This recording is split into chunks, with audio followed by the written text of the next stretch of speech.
Pada video kali ini, kami akan menjelaskan pengaruh aplikasi pupuk anorganik dan organik pada bibit kelapa sawit Elaeus genesis Jack telah pindah tanam di pembibitan utama.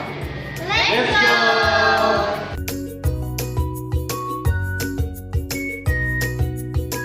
Bibit kelapa sawit yang terlambat dipindah tanam sering mengalami lockdown, yaitu kondisi ketika akar memutar dan menebal di dalam polybag. Media menjadi padat sehingga aerasi dan penyerapan air terganggu.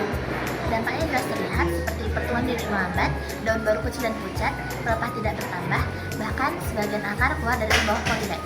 Ini menunjukkan bibit sudah melewati umur tanam yang optimal. Jika tetap dipindah tanam ke lahan, bibit seperti ini membutuhkan masa pemulihan lebih lama dan berpotensi untuk tidak seragam dengan tanaman yang lain, yang akhirnya dapat menurunkan performa awal di lapangan. Karena itu perlu penanganan sebelum tanam, seperti perbaikan media, aplikasi pupuk daun atau NPK larut, serta pemberian PGPR atau mikoriza. Setelah ditanam, berikan pupuk dasar dan perawatan awal untuk membantu adaptasinya. Pengelolaan bibit kelapa sawit harus memastikan bahwa unsur hara dan air tersedia untuk metabolisme pertumbuhan dan perkembangan, sehingga meningkatkan kualitas, kuantitas, dan produktivitas kelapa sawit tersebut. Mengapa demikian? Karena tanah yang ada di dalam polybag memiliki jumlah unsur hara yang terbatas.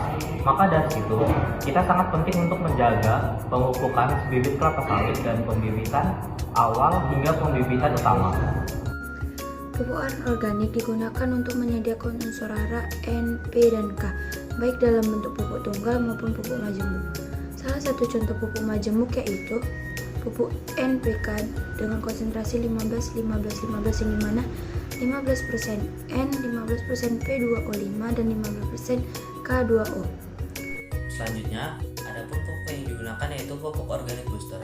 Pupuk organik booster merupakan pupuk organik yang telah diperkaya oleh berbagai bahan tambahan, sehingga kerjanya lebih cepat dan lebih kuat dibandingkan pupuk organik biasa. Booster berfungsi sebagai penguat untuk meningkatkan efektivitas dari pupuk organik dalam merangsang pertumbuhan tanaman. Pupuk organik booster meningkatkan pertumbuhan bibit kelapa sawit lebih cepat dan lebih kuat dengan cara yang pertama, memperkuat akar sehingga penyerapan air dan hara meningkat.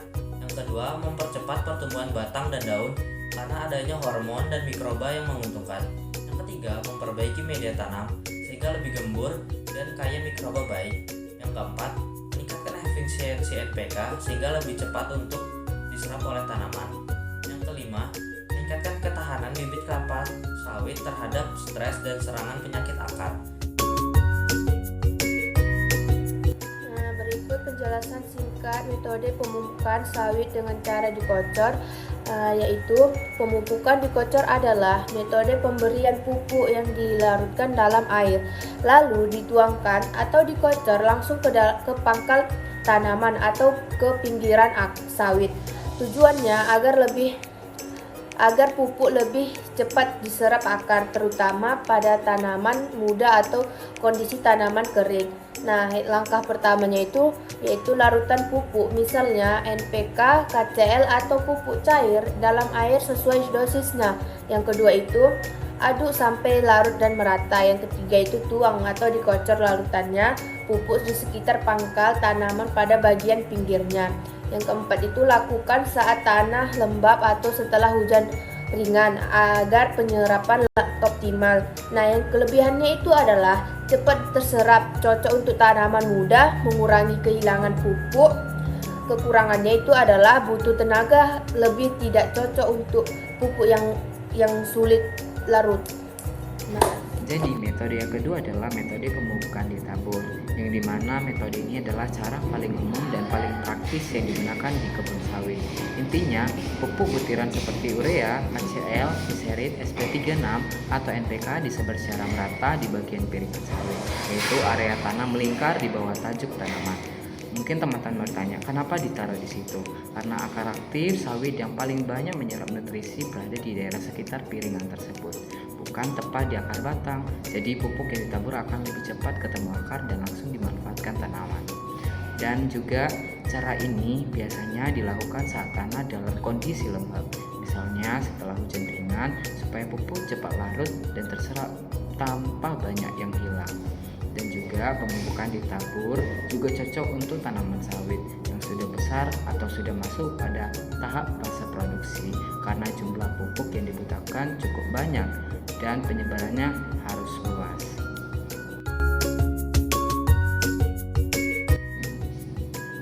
Pada praktikum ini, kami melakukan 4 perlakuan yang terdiri dari P0, P1, P2, dan P3. Pada P0, kontrol tanpa pemberian pupuk, pertumbuhan bibit lebih rendah, daun pucat, tinggi tanaman tidak meningkat, dan jumlah daun sangat sedikit. Perlakuan P1 dengan menggunakan NPK menunjukkan pertumbuhan yang lebih cepat, daun lebih hijau, batang lebih tinggi, dan jumlah pelepah lebih banyak karena respon cepat dari pupuk NPK. Pada perlakuan 2, pemberian NPK dan booster, pertumbuhan paling baik. Kombinasi NPK dan booster membuat tanaman lebih kokoh, daun lebih segar, dan tinggi tanaman meningkat sangat stabil. Pada perlakuan 3, hanya memberikan booster menunjukkan peningkatan kualitas daun, namun tinggi tanaman tidak secepat perlakuan memakai NPK. Booster membantu memperbaiki media dan perakaran saja. Secara keseluruhan, hasil terbaik terdapat pada perlakuan 2, disusul pada perlakuan 1, perlakuan 3, dan perlakuan 0 yang menunjukkan pertumbuhan yang paling rendah. Sekian pembahasan video dari kami. Terima kasih. Bye.